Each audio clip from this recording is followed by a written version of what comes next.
नमस्कार, मी आकाश कुलकर्णी. प्रसार माध्यमच्या आम्ही भारतीय लोक अर्थात पेपर नागरिकशास्त्राचा या सत्रामध्ये आपलं स्वागत. मला वाटतं ज्यांनी शिक्षण घेतलेलं आहे त्या प्रत्येकानं एकदा ना एकदा तरी नागरिकशास्त्राचा पेपर सोडवलेला आहे. तोच नागरिकशास्त्र जो इतिहासाच्या पुस्तकामध्ये अगदी काही पानांवर होता आणि शाळेमध्ये सुद्धा अगदी तुटपुंज मार्कावर होता. खरं तर आत्ता नागरिकशास्त्र शिकणं आणि ते आत्मसात करणं ही काळाची गरज बनलेली आहे. तर तेव्हा शिकलेलं नागरिकशास्त्र आज लोकांच्या कितपत लक्षात आहे हे आपण बघणार आहोत. चला तर लोकशाहीच्या अज्ञानाला लागलेला कॅन्सर क्युलालाइफ कॅन्सर सेंटर सोबत दूर करूया आणि एक सुदृढ आणि निरोगी नागरिक बनूया. तर यामध्ये आपण प्रश्नोत्तरांचा खेळ खेळणार आहोत. त्या प्रश्नोत्तरामध्ये जर सलग 3 प्रश्नांची उत्तरं बरोबर देईल त्यांना एक छानसं गिफ्ट सुद्धा देणार आहोत. तर बघूया आपले सजग नागरिक किती गिफ्ट मिळवतात. चला बघूया. मला सांगा, नागरिकशास्त्राविषयी शिकलाय तुम्ही? थोडंफार ज्ञान नाही त्याविषयी. काही आठवतंय काय? आठवते. काय होतं त्यामध्ये नागरिकशास्त्र?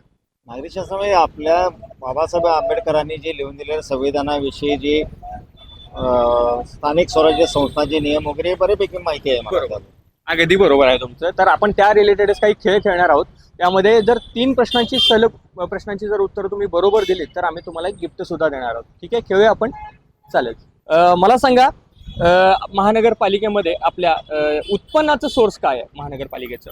महापालिकेचा आता उत्पन्नाचा स्रोत म्हणजे घरफाळा, पाणी पुरवठ्यातून राज्य शासनाला देऊन राहिलेले उर्वरित पैसे हेच आता कोल्हापूर महानगरपालिकेसाठी उत्पन्नाचे साधन आहे.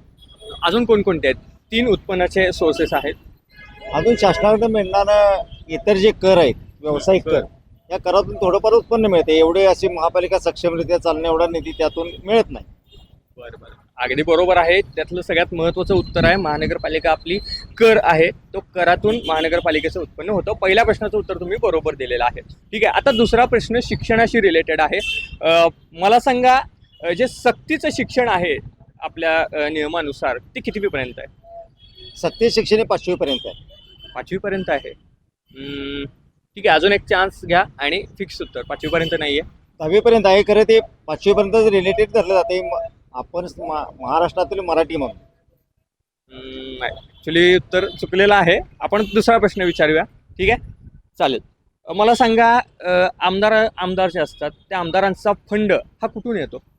आमदारांचा फंड महाराष्ट्र शासनातून जे आपलं अर्थसंकल्पात तरतूद केली जाते त्यानुसारच ज्या त्या आमदारांना आपापला निधी वर्ग केला जातो. अगदी बरोबर आहे. दुसऱ्या पण प्रश्नाचं उत्तर बरोबर दिलेलं आहे. आता फक्त त्यालाच जोडून एक प्रश्न आहे, आमदारांचा जो फंड आहे तो किती असतो? साधारणतः 4.5 ते 6 कोटीच्या दरम्यान आहे. मला ते परफेक्ट असा आकडा माहीत नाही. बरं, ठीक आहे. पण त्यांनी छान गप्पा मारल्या आपल्यासोबत. ॲक्च्युली हा आमदारांचा फंड आहे हा 5 कोटी आहे. त्यामुळे 3 प्रश्नांची उत्तरं तुम्ही बरोबर दिलेले आहेत. अभिनंदन. बरं, काही प्रश्न विचारू, तुम्हाला उत्तर देता येतील? चालेल. सगळ्यात पहिला प्रश्न जो महानगरपालिकेशी रिलेटेड आहे. मला सांगा, महानगरपालिकेमध्ये जेव्हा नगरसेवक नसतात, महापौर नसतं, कोणी नसतं, त्यावेळी महानगरपालिकेचा डोलारा कोण सांभाळतं? शासकीय लोकच, त्यांचे आयुक्त महायुक्त काय त्यांच्या खालचे सर्व सगळे. बरोबर आहे की तुमचं उत्तर. शिकलेलं नाही म्हणताय तुम्ही, पण पहिल्या प्रश्नाचं उत्तर बरोबर दिलेलं आहे. ठीक आहे, ठीक आहे. आता दुसरा आणि सगळ्यात महत्त्वाचा प्रश्न. आता निवडणुका सुरू आहेत आणि या निवडणुकांमध्ये बरेच प्रकार पण होतात. पैसे वाटण्याचा प्रकार खूप होतो. पण समजा तुमच्याकडे जर कोणी पैसे वाटणारं जर समोर दिसत असेल तर तुम्ही पहिली गोष्ट काय कराल? तर त्या निवडणुकी अधिकारी कोण असतील त्यांचा काय नंबर येईल त्या नंबराकडनं आम्ही सांगेन की असं इथं व्हायला लागलंय आणि तुम्ही इथं लक्ष घाला, असं नक्की सांगणार तुम्ही? ठीक आहे. दुसरं प्रश्न पण बरोबर आहे तुमचं. फक्त तिसऱ्या एका प्रश्नाचं उत्तर तुम्हाला बरोबर द्यायचं आहे. ठीक आहे, मला सांगा, महानगरपालिकेचा जो अर्थसंकल्पीय जो कार्यकाळ असतो तो किती असतो? अर्थसंकल्पीय काळ. ठीक आहे, उत्तर ठीक आहे. 2 प्रश्नांची उत्तरं बरोबर दिलीत, पण तुम्ही आमच्याशी गप्पा मारल्यात त्याबद्दल, आणि तुम्ही 3 प्रश्नांची उत्तरं बरोबर दिली आहेत त्याबद्दल आपण एक छोटंसं गिफ्ट देतोय. तुम्ही 3 प्रश्नांची उत्तरं बरोबर दिलीत त्याबद्दल लाटकर पंचांग यांच्याकडून हे श्रीलक्ष्मी कॅलेंडर तुम्हाला मिळतंय आणि हे नवीन वर्षासाठी महत्त्वाचं आहे. तुम्हाला नवीन वर्षाच्या मनापासून शुभेच्छा. Thank you very much. तुम्हाला सुद्धा नवीन वर्षाच्या मनापासून शुभेच्छा. येस, बरं, ठीक आहे. आपण मी काही प्रश्न तुम्हाला विचारणार आहे. 3 प्रश्नांची जर तुम्ही बरोबर उत्तरं दिलीत तर तुम्हाला आमच्याकडून गिफ्ट सुद्धा मिळणार आहे. ठीक आहे, सुरुवात करूया. मला सांगा, आमदारांचा जो फंड येतो तो कुठून येतो? केंद्रातनं येतो ना आमदारांचा फंड? केंद्रातनं. मग काय माहित नाही. आता सगळ्यात महत्त्वाचा प्रश्न, आमदार आहे, थोडंसं वर जाऊया आपण. खासदारांचा फंड कुठून येतो? ते केंद्रातनं. केंद्रात येतो. अगदी बरोबर उत्तर आहे तुमचं, केंद्रातून येतो. आता फक्त 2 प्रश्नांची उत्तर तुम्हाला बरोबर द्यायची आहेत. ठीक आहे, रेडी? मला सांगा, जे निवडणुकीचं चिन्ह येतं ते कोण देतं? निवडणुकीचं चिन्ह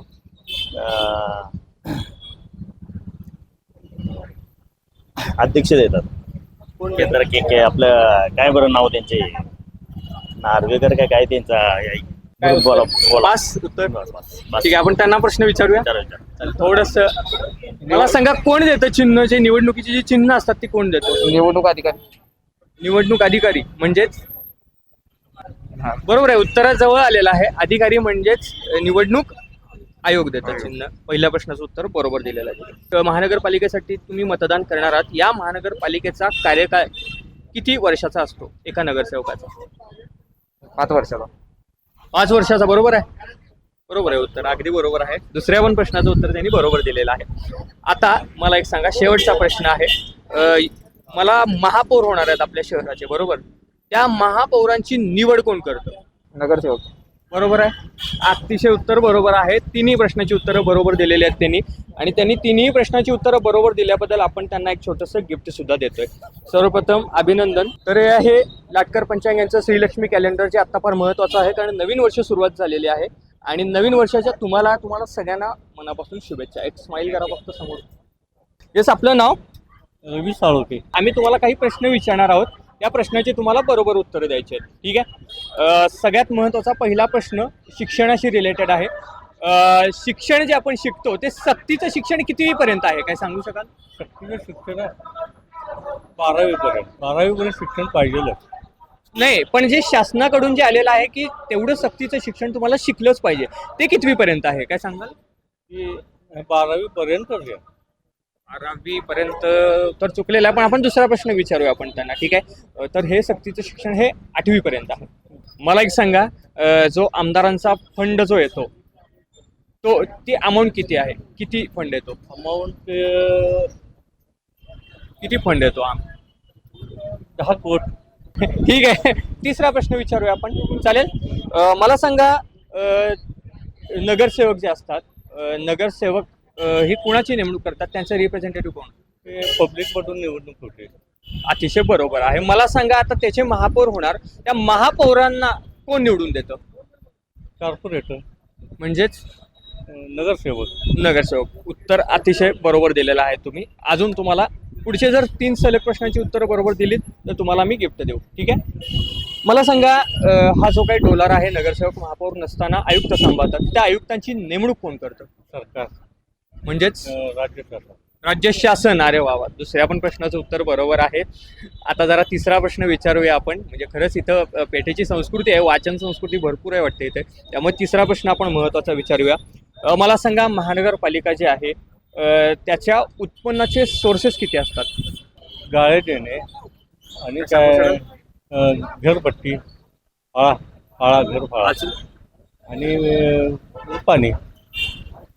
म्हणजेच काय तर पाणीपट्टी. त्याला काय म्हणतो आपण? सिंचन विभाग. काय म्हणतो? तर घरपाळा बरोबर उत्तर आहे तुमचं. सिंचन पाणी.